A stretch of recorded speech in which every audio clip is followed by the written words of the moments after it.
Forest Dama Audio presenta Oro envuelto en harapos, autobiografía de Ajahn Jia Chundo, traducido por Ajahn Dick Silaratano. Este libro se imprime para su distribución gratuita. No debe ser vendido. Se distribuye gracias a la fe, el esfuerzo y la generosidad de personas que desean compartir el conocimiento y la comprensión que contiene con quien esté interesado. Introducción. Amanecer. Imaginemos por un momento la desesperación de los campesinos del sudeste de China durante la primera década del siglo XX, cuando las condiciones de vida se habían vuelto insostenibles para los agricultores pobres de toda la región. Durante los largos periodos de sequía, la tierra se resecaba. Cuando volvían las lluvias, los ríos inundaban las tierras bajas. En cualquier caso, año tras año, las condiciones para recoger las cosechas eran desastrosas. Sin arroz para comer, la vida se volvía desesperada. Para empeorar las cosas, la anarquía general de la región dio lugar a incursiones de bandas de merodeadores armados que saqueaban las mermadas reservas de grano. Sia Eung, hijo mayor de una familia de etnia Hokkien, creció en una aldea de la provincia de Fujian junto a un río que se desbordaba tan a menudo que las cosechas de arroz se perdían con frecuencia, dejando a su familia sobreviviendo con una magra cosecha cada año. Cuando los tifones se abatían sobre las montañas y las tierras bajas, los vientos tormentosos soplaban sin descanso y una lluvia densa y torrencial caía sin cesar durante meses, empapándolo todo. Cuando el nivel del agua subió hasta desbordar las orillas del río, la corriente empezó a devorar el terraplén, arrastrando la tierra hacia el torrente. El río crecía y fluía más rápido a medida que aumentaba su impulso, engullendo todo a su paso y desbordándose tanto que inundó los arrozales. Las inundaciones que siguieron arrasaron todo, no solo los campos de la familia, sino también su casa. Todo lo que la familia poseía acabó flotando en medio del río. Lo único que quedó de la casa sobre el agua fue el tejado de paja que se resistió a la crecida. Los animales de granja, medio muertos de hambre, se aferraban a los escombros que flotaban en el agua y los cadáveres humanos que empezaban a hincharse y pudrirse se mecían en los remolinos. Cuando dejó de llover, el sol caía a plomo y el río desprendía un hedor. Las escenas de destrucción recordaban lo que Buda comprendió la noche de su iluminación, que el ciclo del nacimiento y la muerte se asemeja a un océano de sufrimiento. Después de la inundación, la familia del joven empacó las pocas posesiones que les quedaban y cruzaron las altas montañas hasta el siguiente valle para quedarse con unos parientes e intentar empezar de nuevo sus vidas. Allí construyeron chozas de paja en campo abierto y se ganaron la vida a duras penas. Al año siguiente, la sequía abrazó la tierra y marchitó las cosechas. Cuando ya no pudo soportar más los sentimientos de desesperación, Sia Eung llegó a un momento crucial en su joven vida. Una mañana, al amanecer, se despidió de sus padres con lágrimas en los ojos y abandonó su hogar en busca de un futuro mejor. Salió a pie por la reseca llanura aluvial al sur de su casa, caminando por el paisaje llano y duro marcado por los rastrojos de una cosecha de arroz afectada por la sequía. Lleno de juventud, era fuerte y capaz de caminar largas distancias sin cansarse. Llevaba pocas pertenencias, solo algo de ropa extra metida en su maleta de viaje china, una cesta alta y redondeada hecha de bambú tejido que llevaba suspendida de un palo al hombro. Sia Eung tenía 22 años y estaba solo. Como tantos jóvenes de aquella época, se unió a una migración masiva que huía de las duras penurias del sur de China en busca de pastos más verdes y frescos en las tierras del sudeste asiático. Había oído de los relatos de emigrantes anteriores que las tierras del lejano sur eran pacíficas y abundantes. Su plan era sencillo: seguir caminando hacia el sur hasta llegar al mar y luego meterse de polizón en la bodega de un barco mercante que navegara hacia el suroeste y ejerciera su comercio en ciudades y pueblos de la costa oriental del sudeste asiático. Cuando se presentara una oportunidad favorable, desembarcaría y buscaría trabajo en el continente. Cuando el junco chino en el que finalmente se embarcó llegó a mar abierto, Sia Eung se presentó al capitán del barco y se ofreció a trabajar como tripulante para pagarse el pasaje. Viajó en dirección suroeste por el mar de China meridional, parando para descargar y cargar mercancías en los puertos marítimos de la ruta, y finalmente entró en aguas del Golfo de Tailandia, donde fondeó en la ciudad portuaria de Laem Sing, en la costa sureste de Tailandia. Sia Eung, que pronto sería el padre de Ajahn Jia-chundo, encontró allí condiciones favorables para empezar una nueva vida. Desembarcó llevando solo su maleta de viaje de bambú tejido y buscó empleo en la bulliciosa ciudad. Aunque el padre de Ajahn Jia resultó ser un personaje secundario en el siguiente relato de la vida de su hijo, ejerció sin embargo una importante influencia en el temperamento de éste, que constituyó la base de su personalidad audaz, directa y asertiva. El padre de Ajahn Jia era de etnia Hokkien, y el joven Jia heredó de él los rasgos de carácter inherentes típicos de los Hokkien. Incluso cuando hablaban con amigos íntimos y familiares, los Hokkien tendían a gritar y reñir en voz alta y enérgica, como si estuvieran discutiendo entre ellos. Los Hokkien consideraban que hablar alto y fuerte era simplemente una forma eficaz y segura de comunicarse. Aunque sonaban groseros al usar palabrotas en una conversación normal, no pretendían que sus palabras fueran ofensivas. En sus mentes solo estaban bromeando de buena gana. El propio Ajahn Jia se hizo famoso por sus rasgos de carácter inculto y por utilizar un lenguaje franco e incluso grosero en sus conversaciones cotidianas, lo que a veces provocaba controversias públicas. Ajahn Jia poseía una personalidad dinámica, ingeniosa y llena de energía, de fuerte carácter y decididamente segura de sí misma. Al igual que su padre, era un hombre físicamente imponente, con una ética de trabajo incansable, que podía desembocar fácilmente en enfrentamientos cuando los obstáculos se interponían en su camino. Cuando Ajahn Jia accedió a contar la historia de su vida, su carácter estricto y sensato se puso de manifiesto cuando levantó el telón para repasar su vida como monje del bosque, con las esperanzas, los objetivos, las aventuras y las lecciones aprendidas como protagonistas. Guió a sus oyentes a través de un paisaje biográfico de personas, lugares y acontecimientos que se entrecruzaban y que centraban la atención en el temperamento feroz y resuelto que determinó el curso de los acontecimientos en su viaje espiritual. En su narración, Ajahn Jia no evitó abordar sus propios defectos ni rehuyó describir a las personas con las que se relacionó en los términos más francos y directos.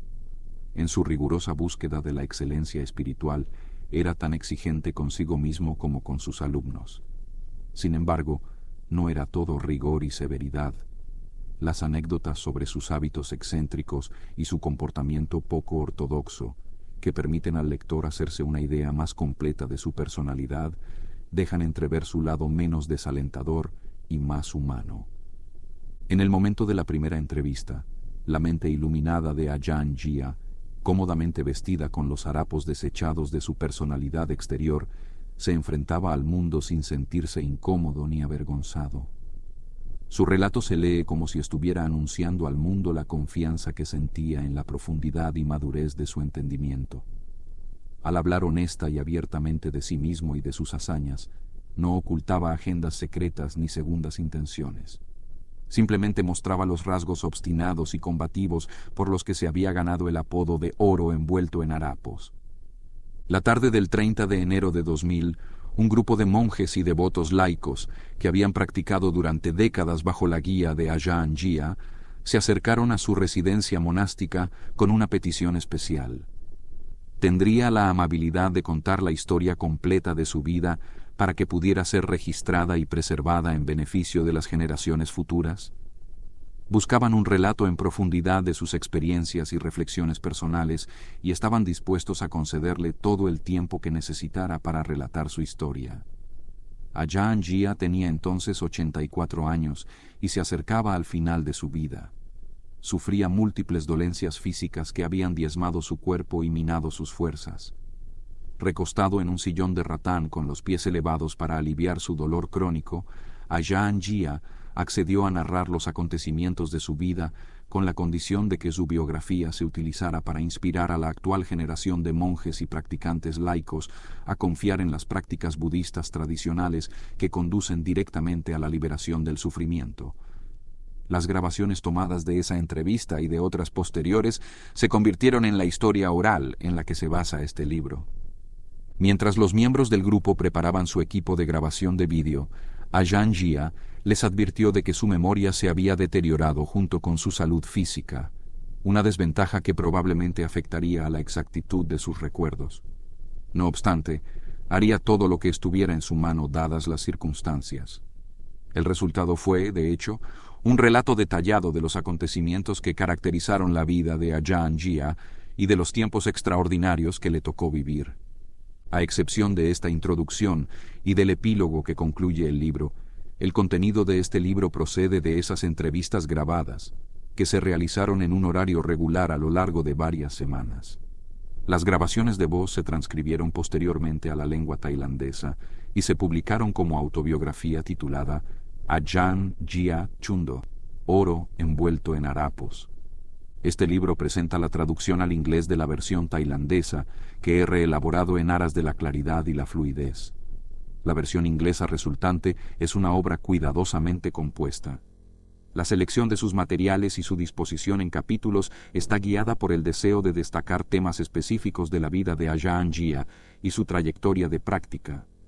Ajahn Jia abrió su relato con la historia de la emigración de su padre, muy joven, desde el sur de China al sureste de Tailandia. Habló de la influencia que sus padres tuvieron en su educación y temperamento. Habló del momento en que su madre y su padre se conocieron, relató anécdotas de su infancia y adolescencia y describió su vida como monje, haciendo especial hincapié en las muchas décadas que vivió la vida de monje del bosque junto a algunos de los más renombrados maestros de meditación de la tradición del bosque tailandés.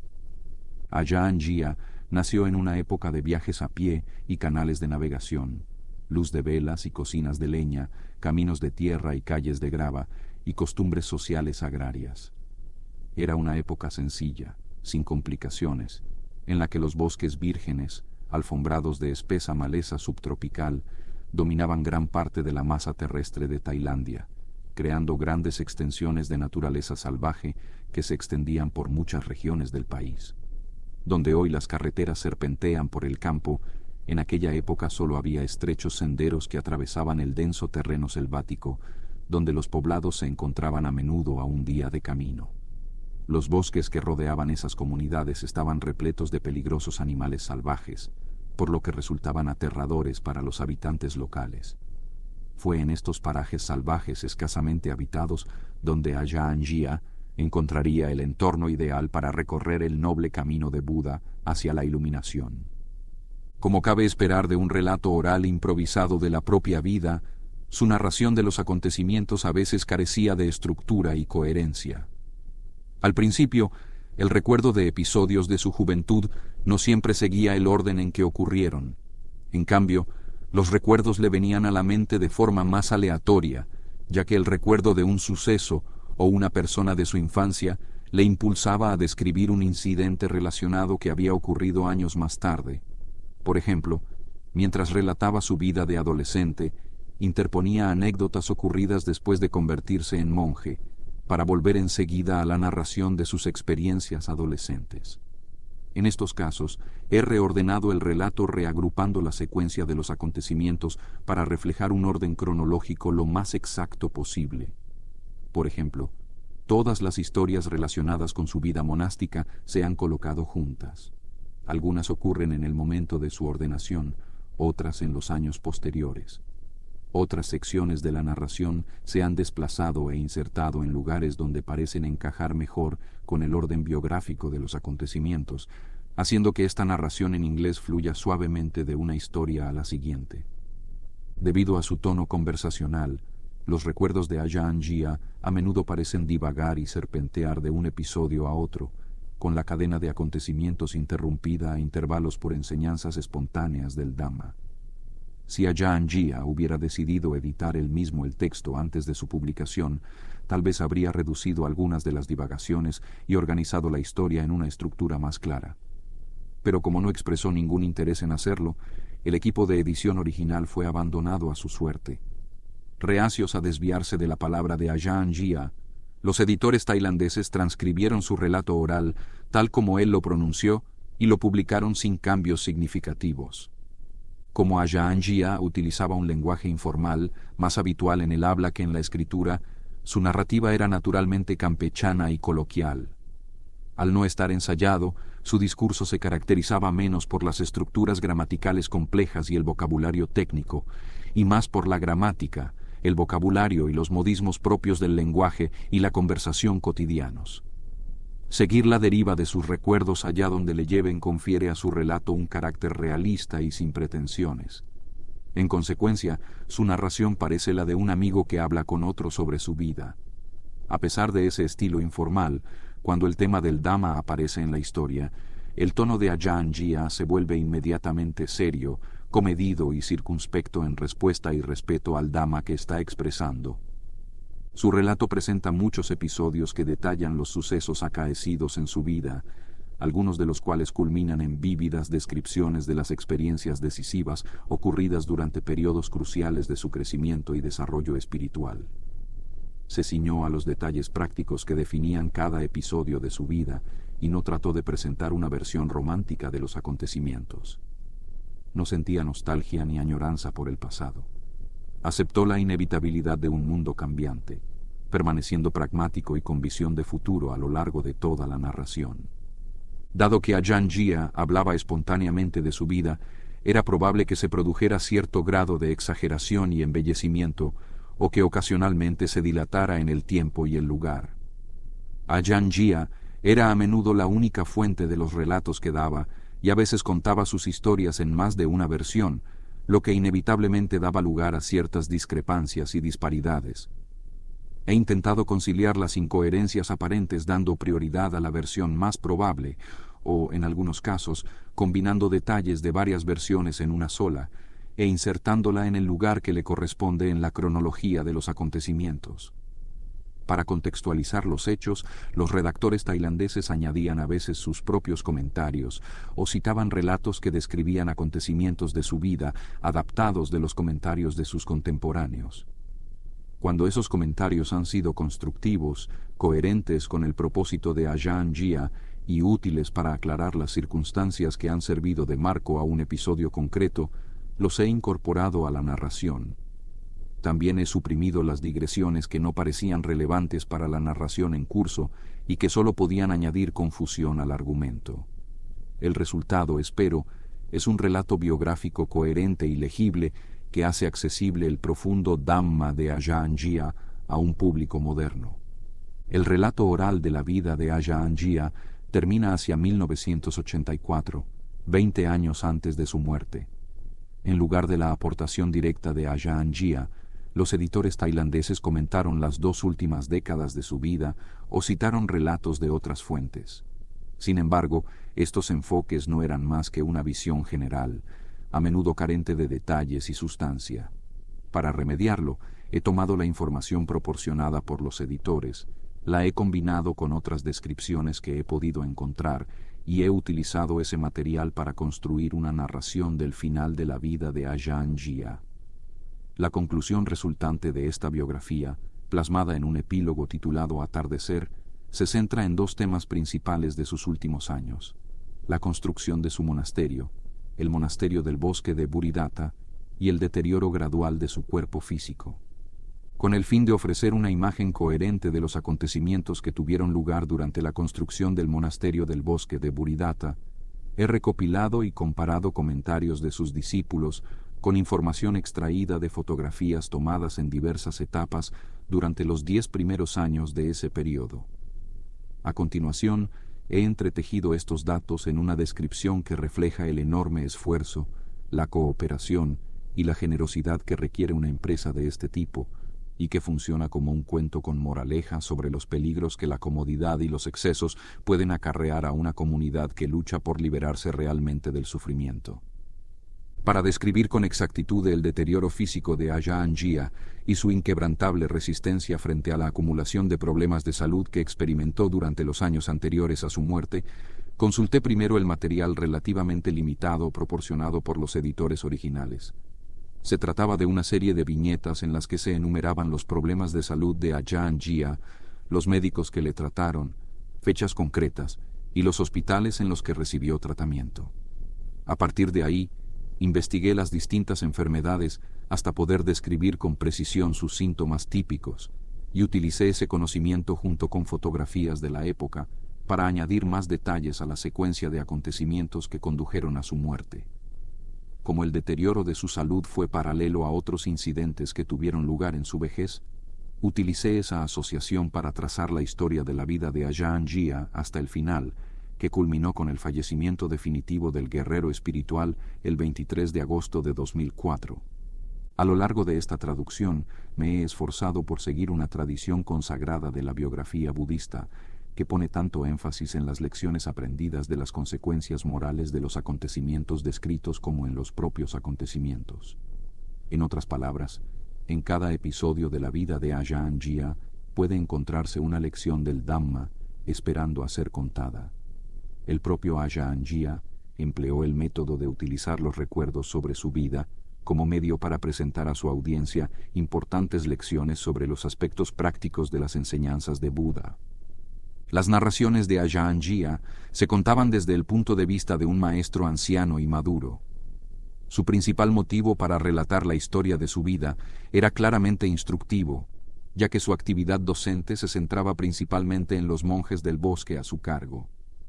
Creía que hablar de sus experiencias les animaría en su formación y les aclararía el verdadero propósito de las prácticas de meditación budista para ayudarles a evitar caer víctimas de la duda y la confusión. Durante las entrevistas, a menudo interrumpía la narración para insistir en algún punto o lección que consideraba especialmente beneficioso para los monjes de la audiencia. Estas digresiones, que tienden a dar a su narración un carácter episódico e inconexo, adoptan diversas formas. A veces son breves relatos morales y exhortaciones directas de consejo y precaución a sus oyentes. Otras veces, estas digresiones son enseñanzas profundas sobre la virtud moral, la calma meditativa y la concentración, y técnicas de meditación. Como Ajahn Jia hablaba de la práctica budista a partir de su propia experiencia personal, estos interludios de enseñanza del Dhamma también dotaban a la narración del propósito y la autoridad necesarios para disipar las dudas e infundir confianza en la audiencia. Ajahn Jia vivió y practicó dentro de una tradición monástica budista en la que los monjes solían ser herméticos sobre sus historias personales y las autobiografías eran casi inexistentes. Ajahn Jia nunca se conformó con las convenciones y proclamó con valentía los métodos que utilizaba y los resultados que obtenía en cada etapa de su entrenamiento espiritual. En ese sentido, dejó un registro de su vida y sus experiencias de meditación que, tanto en extensión como en detalle, era inusual en el budismo tailandés. La inclinación a hablar de su propia vida aumentó con la edad y se había convertido en una característica destacada de su estilo de enseñanza en el momento en que tuvo lugar la entrevista para este libro, lo que llevó a Ajahn Jia a hablar abiertamente de toda la gama de sus logros espirituales. El estilo y el ritmo incoherentes de la narración reflejan a la perfección el austero estilo de vida nómada que Ajahn Jia llevó durante gran parte de su vida monástica. Profundamente impresionado por las historias que le contaron sobre monjes budistas cuya gran virtud les permitía emprender prácticas ascéticas que a la mayoría le parecerían increíbles, se embarcó en un estricto régimen de entrenamiento monástico en un intento de emularlos. Inspirado por los relatos heroicos de las penurias que ilustres figuras budistas del pasado habían superado en la lucha por alcanzar la iluminación, emprendió el camino budista con grandes esperanzas, ansioso por comenzar su práctica formal. Creía que un monje que se compromete a alcanzar el fin de todo sufrimiento debe seguir adelante con una determinación inquebrantable y mantener ese ímpetu, sean cuales sean las dificultades encontradas, hasta lograr el objetivo final. Desde los tiempos de Buda, el estilo de vida de un monje budista se ha inspirado en la vida de un vagabundo sin hogar. Este aspirante espiritual, que ha renunciado al mundo y se ha alejado de su hogar y su familia, se viste con hábitos sencillos cosidos con telas desechadas, depende de las limosnas para comer y toma el entorno del bosque como morada. Las prácticas budistas de renuncia basadas en ese estilo de vida espartano y ejercidas en aras del progreso espiritual en el camino de Buda hacia la iluminación se conocieron como dhutangas. La naturaleza austera de esas prácticas proporcionó la estructura de apoyo para los métodos de meditación utilizados por los monjes que habitaban los bosques a lo largo de la historia del monacato budista, lo que ayuda a explicar por qué las prácticas ascéticas siempre han estado profundamente entretejidas en el tejido del budismo. A principios del siglo XX se produjo un extraordinario renacimiento de ese estilo de vida monástico tradicional. El resurgimiento, que llegaría a conocerse como la tradición tailandesa del bosque, fue un intento de revitalizar antiguas normas de la práctica budista, vida en el bosque, disciplina moral y meditación en busca del camino de Buda hacia la iluminación, que llevaban mucho tiempo ausentes en la cultura monástica de la época. Durante este renacimiento, como en épocas anteriores de renacimiento budista, el papel de los monjes del bosque en Tailandia pasó a ser el de maestros de prácticas ascéticas y de técnicas de meditación que les permitían acceder directamente a otro orden de la realidad y transmitir a sus discípulos el conocimiento resultante de ese acceso. El poder que se percibía generado por la abstinencia sexual de los monjes del bosque, sus prácticas ascéticas y sobre todo su dedicación a la meditación, motivó a generaciones de seguidores a venerarlos y a esforzarse por emular su austero modo de vida. Cuando Ajahn Jia ingresó en el monacato en 1937, los monjes del bosque de Tailandia habían establecido una sólida tradición de meditación basada en las 13 prácticas ascéticas Dhutanga autorizadas y fomentadas por Buda. Se referían a su estilo de vida ascético como Tudong, una forma abreviada de la palabra Dhutanga. El concepto de Tudong abarcaba no solo la observancia de todos o algunos de los Dhutangas y otras prácticas de renuncia, sino también, en un sentido más amplio, la costumbre de un monje del bosque de caminar solo a pie durante meses a través de zonas salvajes escasamente pobladas, viajes arduos que a menudo ponían a prueba la fuerza espiritual y la resistencia de un monje hasta el límite. Cuando viajaban, los monjes Dhutanga de la generación de Ajahn Jia solo llevaban consigo sus necesidades básicas, los 3 hábitos principales: un cuenco para limosnas, una navaja, un cinturón, agujas e hilo, un colador de agua y un paraguas tienda, una cortina de tela colgada del borde de un paraguas casero que formaba una especie de tienda de campaña cuando se colgaba de la rama de un árbol. Su vida cotidiana estaba llena de bosques y montañas, ríos y arroyos, cuevas, acantilados y peligrosos animales salvajes. Se desplazaban de un lugar a otro caminando por estrechos senderos salvajes en remotas regiones fronterizas donde escaseaban las comunidades aldeanas. Como su vida dependía de las limosnas que recogían en esos pequeños asentamientos, los monjes Dhutanga errantes nunca sabían con exactitud dónde encontrarían su próxima comida, y estaban preparados, cuando las circunstancias lo exigían, para no recibir alimento alguno. Se basaban simplemente en una disciplina estricta y una determinación feroz para superar los difíciles retos que se proponían. Tras su ordenación, Ajahn Jia se unió a las filas de aquellos intrépidos monjes del bosque que emprendían prácticas ascéticas Dhutanga para liberar sus mentes de los estorbos que las contaminaban.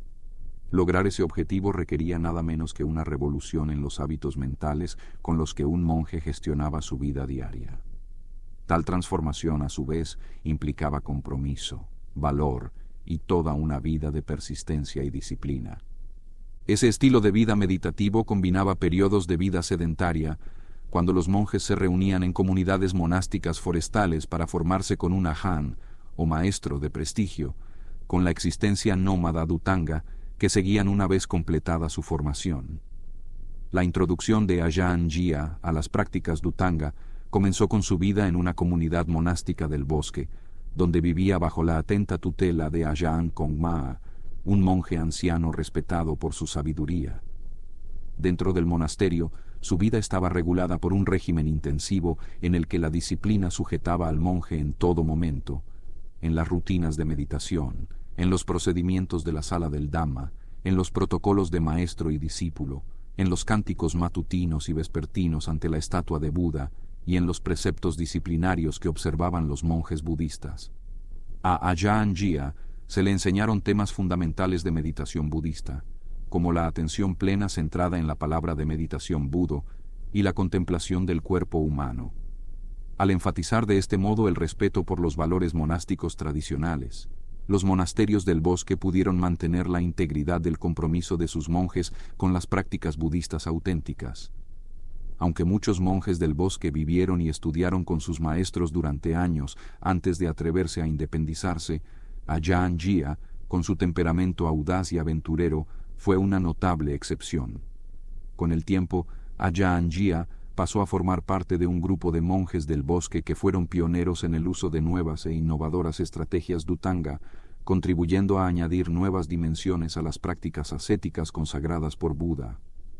Paralelamente a su sólida formación en disciplina y meditación, los monasterios forestales también exigían a sus monjes que observaran con regularidad ciertas prácticas Dhutanga básicas: vivir en el bosque, caminar todos los días alrededor de la limosna, comer una sola vez al día y tomar todos los alimentos directamente de sus cuencos de limosna. También se animaba a los monjes a experimentar con otras prácticas Dhutanga que considerasen adecuadas para su temperamento. Por ejemplo, vestir únicamente hábitos confeccionados con telas desechadas, vivir al aire libre, acampando al pie de un árbol, en una cueva o bajo un acantilado saliente, y la práctica de no tumbarse nunca. Estas prácticas se consideraban formas avanzadas de ascetismo que los monjes debían emprender a discreción cuando se sentían preparados para intensificar su meditación y poner a prueba su fuerza interior hasta el límite. El relato de Ajahn Jia revela su profundo aprecio por el mundo natural. Su relato indica que muchas regiones de Tailandia eran ricas en bosques vírgenes y antiguos, ríos y arroyos de aguas cristalinas, amplias cuevas donde el aire era fresco y puro, montañas regadas por manantiales naturales y una abundante vida salvaje. Era un entorno de inmensa biodiversidad que había permanecido prácticamente intacto en el sur y el sureste de Asia, remontándose milenios atrás, hasta la época de Buda. Aunque la importancia concedida a las prácticas de meditación en el bosque fue aumentando y disminuyendo a lo largo de los siglos, la naturaleza virgen nunca dejó de ser una fuente de reclusión ideal para el entrenamiento espiritual de los practicantes más dedicados. Sin embargo, la situación cambió radicalmente a mediados del siglo XX. En 1916, el año en que nació Ajahn Jia, casi el 70% de la superficie de Tailandia estaba cubierta por vastas extensiones de bosques de frondosas, donde un monje Dhutanga podía caminar de un extremo a otro del país a través de una naturaleza salvaje ininterrumpida. Debido a la posterior deforestación desenfrenada, cuando Ajahn Jia falleció en 2004, solo quedaba un 20% de bosque en el país, y las cada vez más escasas áreas silvestres estaban confinadas a reservas forestales nacionales. La destrucción masiva de las antiguas áreas silvestres significaba que el ámbito de actividad de un monje forestal quedaba reducido a bolsas de bosque separadas por extensas zonas de arrozales cultivados y expansión urbana. La morada natural del monje budista, formada por ríos, montañas y cuevas, que había resistido incólume durante milenios, se enfrentaba a la tendencia moderna, aparentemente irreversible, a arrasar el mundo natural. Leída desde la perspectiva de ese paisaje alterado, la autobiografía de Ajahn Jia puede entenderse a la vez como una oda que rinde tributo a la que quizá fue la última época dorada de las prácticas ascéticas budistas, y como un canto del cisne que anuncia el ocaso del entorno ideal de meditación que durante tanto tiempo hizo posibles esos modos únicos de práctica. Aunque un elemento crucial de la práctica del bosque se había perdido durante su vida, Ajahn Jia no quería que sus sucesores en la práctica budista se convirtieran en prisioneros del tiempo y del lugar.